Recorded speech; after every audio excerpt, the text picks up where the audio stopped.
Good morning, everybody. Good morning. Good morning. Hope everybody's well. I am jumping on this morning because that's just the time that I have. It is the busy season, and I wish all of you a very happy holiday. And as you know, you're probably out trying to shop today. So if you're missing this video, that's okay. You're out doing what you're supposed to be doing, buying presents or hanging with your family. By all means, please do that versus watching this guy. Which I'm about to go out and do a little shopping myself. Today, though, I want to wrap up the last adventure I had with the brother-sister team that joined me. And those who are watching this for the first time, let me introduce myself. My name is Paul. I've been a DM for about 15 years. I've been playing for about 40 years, 45 years, almost 45 years, 45 years. And so I currently work in a Boys and Girls Club temporarily. I'm kind of filling in a spot as a part-time job. And I'm the Teen and Outreach Director. And I have now played, I've run a program I've developed called Questers. And I am playing with different groups within the clubs. And so I get around to the different clubs and run the program as a form and a way of working through, social emotional learning, teamwork, critical thinking, all those kind of things combined in that as a program to help young people develop. And so today I'm going to be wrapping up and talking about the final session that we had this year that I just wrapped up on Friday. And that's why I'm coming to you this morning because, listen, I have to do it when I can do it, right? That's just the product of a busy life, especially during the holidays. Before I jump into it and let you know the amazing things, quite frankly, that these students did, I want to tell you about a few things that are available. If you are looking for a last-minute gift for your friends or yourself, by the way, it's okay to treat yourself. I want to let you know about my Crit Happen zine. It's right here. I have 9 issues available for $9.99. That's normally it's $2 a zine. As you can see here, they are fairly thick. They're probably 29 to 30 pages a piece, or thereabouts. I'd say average 30. And so these are available. I'll put a link down in the description after the video. You can check it out there. But there are lots of great zines that I've developed. This particular bundle is all about my little setting of Kriesh. And so it's got the clans of Kel and Kale, it's got maps, it's got the dragons of Kriesh, it's got the village of Skyreach, a complete village that you can use, drop into any game, any system that you want to have. The survivors, which is really this kind of somewhat a post-apocalyptic type of environment. So lots of dangerous things going on. Land of the Gods. Also have the cults of Kriesh, because there's all kinds of cults popping up post-apocalyptic. You have the Corrupted, is my little take on horror, with some great art from, I want to say, Jeremy Hart. Then you have, this is kind of the one that kind of kicked it off here. Issue number 1, it was Hexcrawl of Horror in the World of Kriesh. I just was trying to develop a fun and fast way to do hex crawls without all the pressure of having to fill up all your hex crawl spots, in advance, where you could roll up some stuff, have some fun. And then last, Guardians of Kriesh, which talks about the deities of Kriesh. So if you're looking for a fun setting, 9 zines, $9.99, go down there in the doobly-doo down there and check it out for yourself. And I think you'll have a good time with it. Anything else? Yes, a couple of things. I am going to be doing a review very soon. If you're interested in reviews and such on my Wild Magic and Mischief, a new resource that I have here that was sent to me by the company, and so I am excited to share that with you. I think this is Media Labs. Yeah, this is Media Labs, and so excited about that, as well as a book I'll be doing a review on, called Collaborative Game Design. As you can see, I've already started reading it, so I'll have some things to share with you about that. So if you're interested in those types of things, you want to consider subscribing to the channel. And also, by the way, while you're here, if you happen to enjoy the content, be sure to go and leave that thumbs up. Makes the algorithms and the people's happy, the YouTube's people, makes me happy when you thumbs up, because it says, hey, I like this video and I want more of them. Okay, so I have no fancy pictures today. I apologize. No fancy pictures, because the map didn't change since last week. But I know some of you are new here, right? So some of you are new here. And maybe I'll just pop one in here just so you can kind of see kind of where we're at, to kind of give you the full scope, at least an idea of where we're at. Let me pop let's pop that in there. Let's do that. Let's put that in there. There we go. So here we have the setup.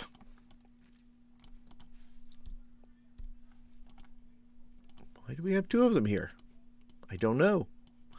So here's the setup. This is the Ivory Tower. This is an Elven. In fact, let me go ahead and highlight that real quick before I do that. This is an adventure. It's just a brochure adventure called the Ivory Idol. And the Ivory Idol is it's just a very basic dungeon that revolves around an ivory idol, which is an elephant. And I'm currently running the game. I've finished running the game for a brother-sister combo, which are working together, like amazingly working together. And they're really fired up about the game. And in fact, when we were leaving on Friday, they were like, so Mr. Paul, can I get your phone number? I'm like, no, buddy. You can't get, Paul, you should come to our house and run this game. No, not coming to your house, buddy. That's because I don't do that. I work at the club. I run games at the club. That's what we do in this scenario here. Of course, I run games elsewhere, other places, but when you're working with students, you have to keep those relationships, somewhat separate for various reasons. So once again, they were excited about it. They were fired up about it. And like I said, this little adventure here, if you're interested in that, it is mere pennies. I think it's like a buck, maybe a little bit more. But yeah, there'll be a link down below if you want to check that out for yourself. Pick up some of those. The Elven Tower is the publisher, author. I don't know if the author, but it's the publisher. And so good stuff there. You can check that out for yourself. Now let me go ahead and show you there we go. So here's the setup. So the original setup they had to do is they had to go into this. The farmers have disappeared from the town. They were hypnotized by a tablet, which had some ancient writing on it. And the farmer who had found it was mesmerized because he had read it out loud. And then started showing it to all his farmer friends. Well, harvest time is now here, and all these farmers have taken off into the temple, and this hidden temple, and have not come out. And it's kind of important to Lord Eiffel. I think I made that name up. I don't think that's in the game. Lord Eiffel, who is a noble, who is wanting the party to find it, particularly for himself, because he wants to use that to maybe mesmerize some of his noble friends, maybe to gain control, more power, and those kind of things. And you can see here, I'm running 5e in this particular one. Now, I don't run 5e for all the clubs. I've run 3 different systems. I've done Tiny Dungeons, I have done Castles and Crusades, and I have done 5e 2014. And you can see out here, there's some tusks. Now, they didn't know this was an elephant type of themed adventure until it got in there and they figured it out, that I'd given enough clues. Like, oh, this is an elephant. Yes. So players are right here. One is a barbarian, one is a cleric. And they're doing pretty good. My rolls are terrible. My rolls have been really bad. In fact, the only, I think in the Castle and Crusades game, one of the characters, 2 technically vanished from the planet. One recovered. One is down in some sort of magic resource that he can be maybe brought back. We don't really know. But these teenagers are resilient. They are cinematic. They think in those terms, and they they have built up in each of these groups that I've had have built up quite the storylines for both their characters and for the for the story at hand, and they have done the same in this particular adventure. So here's where they found the elephant. Here's where they're at. They have now at the beginning of the adventure, it was a cliffhanger, and the cliffhanger was that they are in this room that is burning because I think flaming hands was used and ignited a bunch of stuff that was in there that was the young teen person did not realize or did not think, which is par for the course, right? They're not thinking about the environment. They're just like, I want to do my thing. They do it.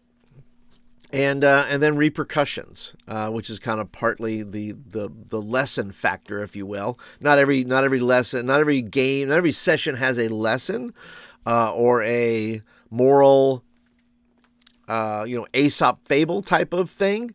But there are certain skills and things you want to learn. Like, in Batman, we learned always be mindful of your environment. And so, you want to be, when you're doing something, you want to say, hey, is this safe? Saying, should I do this? But then again, it's not fun if you're always thinking about those things, right? At least as far as, in most games, I think. If you're thinking about it, you're maybe overthinking it, and then maybe nothing happens. In this case, though, teenagers are not overthinking it, and therefore creating key fun moments for me as a DM, because they are just doing things off the cuff. So, the cleric, being a good cleric, does not want, one of the roles is they have to get, part of the mission is they want to get back their, get back the farmers. Well, you can't kill the farmers, which is a great lesson in restraint when you have powerful characters dealing with non-heroic figures like farmers. They're not adventurers like they are. So they have to figure out how to break the curse, because they all have these kind of glowing red, glowing orange eyes when they are mystified.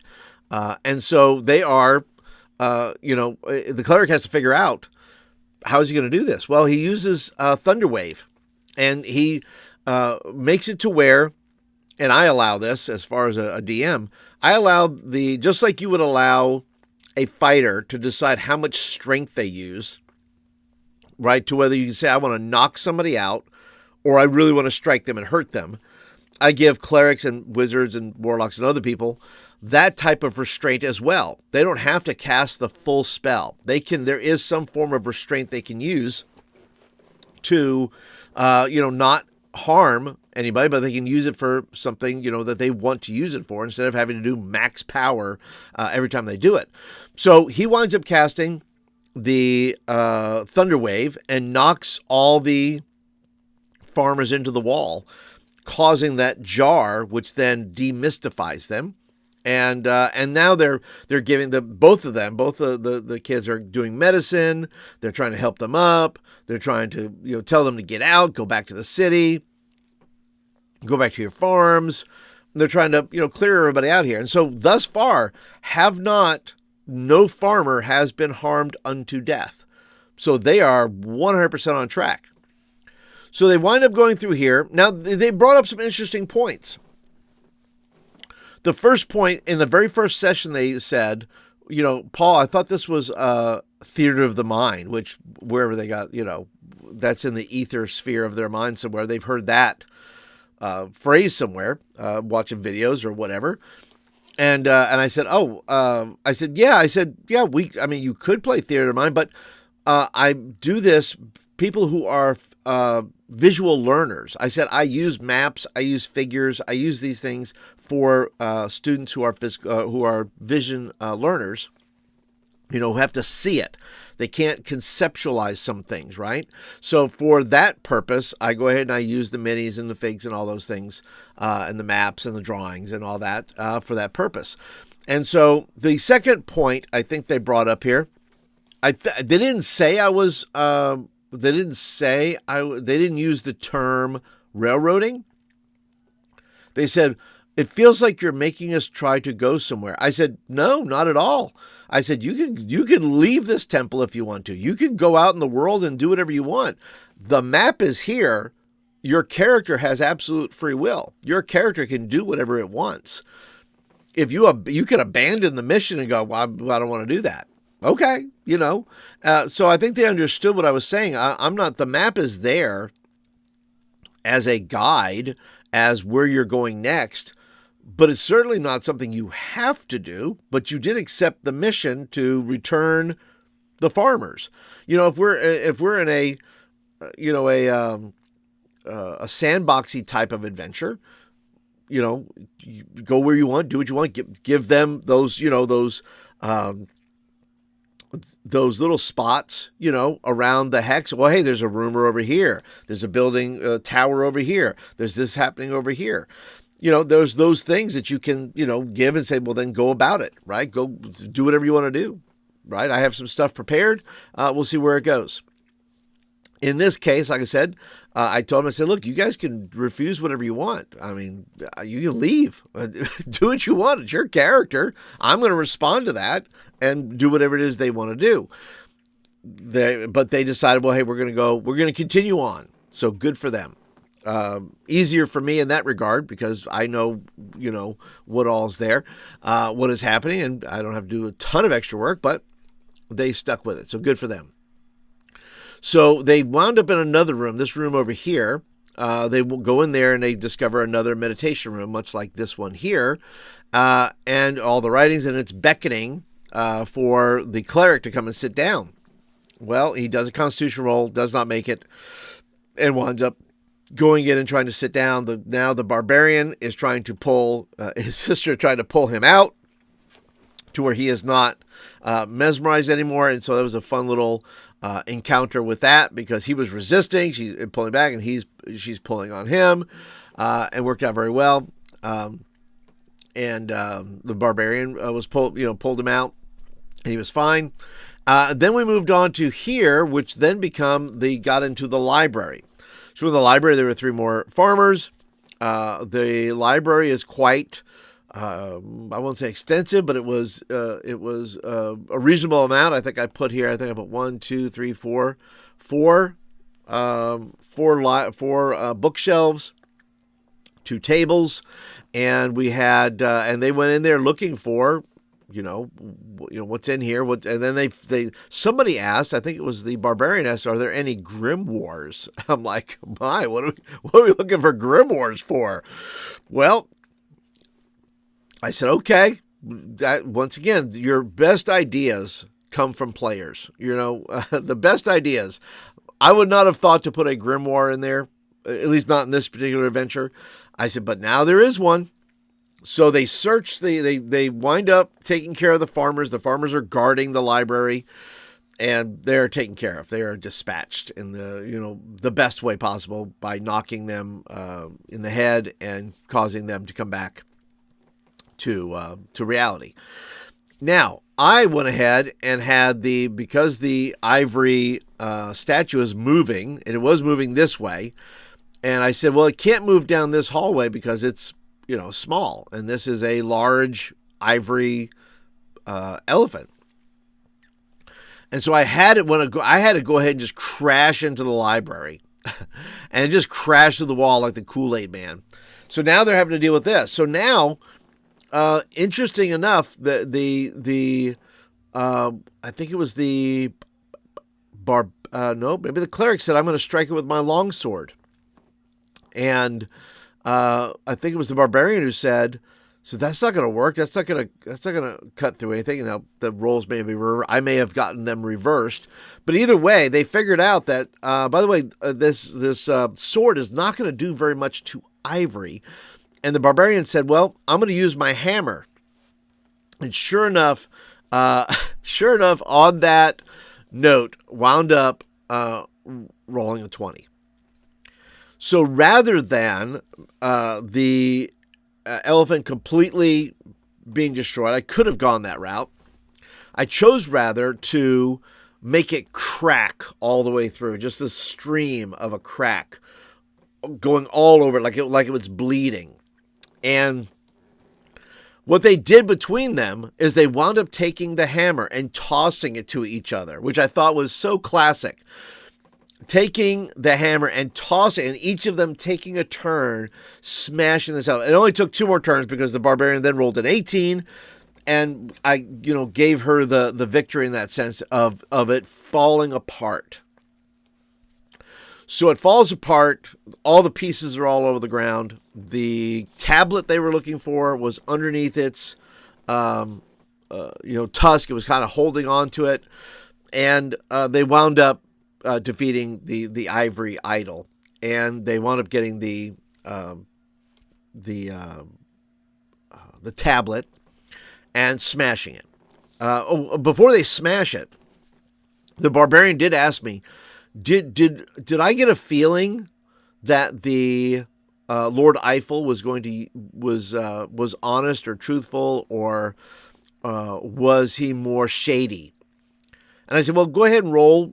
I'll let you go ahead and roll an insight check for that. So you rolled it, succeeded. I said, you determined that that Lord Eiffel was not going, you get a sense that he was not going to use this tablet for good. So they wound up smashing it. Now, back to the grimoire. So they go back into the library. They're in the library, and they go around the thing. One thing I did teach them is I said, no, you guys are really good at looting the body, and this is good because they're neither of them are thieves, but they are adventurers. And so I told them, I said, you guys are really good at looting bodies.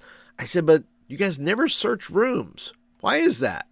And so it kind of inspired them to, okay, now we need to check rooms. So once again, kind of teaching them the process of how adventurers. I didn't mind that they weren't doing it though, because to me that's on brand as far as their characters, right? They weren't thieves. They weren't, in that mindset. They were, playing their characters, I think, very well. And then I said, well, I'm just going to look, it's not that thieves and not that barbarians and clerics can't search for them. But I had to make them aware that, yeah, they could search for them just as much as a thief could search for them. So they are looking through the books, and I tell them the books are expensive. They found gold, and now they want books. So they're going to take these 30 books that they found, that these 30 particular books that were made of ivory and had like a gold inlay, super valuable. They said, well, what language is it in? And the cleric says, well, I speak Infernal. I want to say Sylvan. Something, I think those are the two that he spoke common. And so I said, Infernal, huh? I said, this particular book, one that you found, the language of these books is in Infernal. And they found, I've said, well, I put a grimoire on there, and they found a grimoire, and they pulled it, and that released a trigger that opened up one of the library, opened up one of the doors, and the thing slid, and inside there they found the gold, but they also found a scroll that, if read, would resurrect the ivory, the ivory idol should it be destroyed. And so they found that out, but then they said, well, then the cleric here had a choice to make. So I said, yeah, it is infernal. I said, but then you're going to have to tell me more about your cleric here. What kind of cleric are you? I said, if you're lawful good as your alignment, I said, are you prone to, are you thinking about changing? Are you interested? Because he was interested if there were any spells in there. I said, well, now there are. In my head, I'm saying this. I'm saying, yep, now there are spells in there. Should you, want to investigate these, this could call for a character, some sort of character arc here, or character pivot where they may choose to do that. So we talked a little bit about it. He has not read, because we ran out of time. I did say though that I always end with, well, that's time for another adventure, or that's a topic for another adventure, because I wasn't going to go into all that he had, all that stuff. I said, you take your characters home, and you can look at it, go to D&D Beyond, look up the rules, figure out your character. I said every DM and GM is different, how they'll run it. I said you are welcome to bring it back, tell me what you have. They want to create in the next iteration of this, which I will run for them. they will make their own character. And I believe I'm going to do that with every club that I go to, because I gave them pre-generated characters. And so I wanted to start games quickly rather than that. But I think I'll take an extra day or session or time or whatever to really put that in and have them go ahead and create their own characters.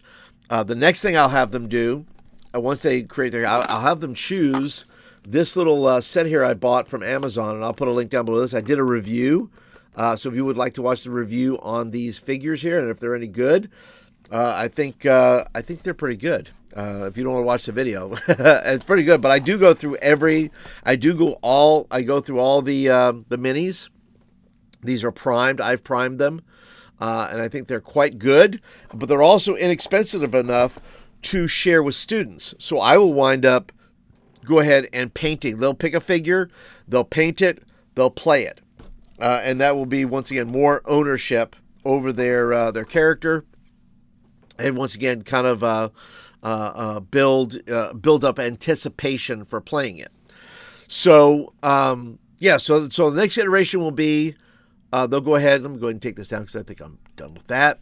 They'll pick their character, their figure. They'll make their character, and then we will do another round of adventures. I think I have one group that has not played. I have one group that has not played at one club. I think I played with guys last time. This time I'll play with girls. Let's see. And then for the club that I'm, also serving at, there's another club where I will go ahead and invite other people in. I did sense, though, between the brother and sister that they did not want to. I said, well, hey, if you know some other people want to play, invite them in. So I don't know if this is going to be for anybody, which I almost sounded like they were saying, well, we really don't want to invite anybody in. We kind of like us just two. And if that's the case, then that's the case. I think the magic number for control purposes, 4 middle school students is about the limit I can handle. I think I've had 5, but that fifth one changes and shifts the dynamics a little bit as far as the craziness factor that goes into this, and the excitement and the enthusiasm, which they all enjoy. But as far as trying to wrangle them, 4 might be the magic number. 4 might be the magic number. All right. Well, I think that is it, guys. I think I have shared everything that I can share with you today. That is the wrap-up. The adventure was completed. The students will now get ready for the new year, where I will have then another batch of adventures. I will go down the rabbit hole with them about painting minis and doing all the things. Yes. Surf the chaos. The chaos is real. I mean, but it is a bugaboo. I remember, I know you told me, Sir Glacier 68, that you're considering running for teens, maybe. 4 is the magic number, I think. 5, this is middle school. If they're middle school or maybe younger, 4 is kind of a magic number. That 5th, it becomes, once again, a little bit of a change factor. But you got to ride the chaos, which I do. It is all I can to hang on to the board. I will share that. But if we keep them on task, keep reminding them of the mission, keep reminding what's in front of them, they go along. But once they start getting in conversation with each other, boy, you got to reel them in, man. You got to reel them in. It is a task. I'm glad to take on that task, though, because I think we've seen a lot of good things happen. We've had a lot of kids enjoy the process, wonder when I'm coming back. They want to play again. So I'm excited for them, and I'm excited about the process of the Questers program, because I think it's doing, it's doing what I intended it to do, which is to bring out creativity, but also make them aware of choices, relationships, all the things that a game can bring out, like that, when you're playing a role-playing game, because it's freewheeling, and, there are consequences, and this happens, and you made a choice, and you got to live with it, and those are life lessons, that hopefully you can learn early in life, that you don't have to, pay for the consequences later in your real life, in your IRL, as the kids say. But I think that is it for today, guys. I want to thank everybody for hanging out, for joining me. I will be, once again, trying to do some other videos coming up before the holidays. But I'm going to go out and do some shopping probably now. Maybe not for me, but for some others in the fam. And if you enjoyed this session, this video here, be sure to click the thumbs up button and share it with somebody maybe who is interested in running games for teens. I enjoy it. It is chaotic. And I love it because I'm watching kids' brains just blow up with ideas and with creativity and tactical acumen. So I say good on them. A lot more. It was better than when I was playing. It was just, we're going to run and kill stuff, buddy. And there are some groups, by the way. If you watch my earlier videos, that's an entirely different group. Those groups still exist. And watch that video and you'll discover that a character almost got sacrificed. So it was fun.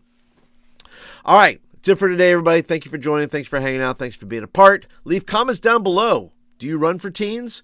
If so, what's your best piece of advice for running games for teens? Let me know down in the comments. So that's it for today. I'll catch you guys in the next one. Have a great weekend, everybody.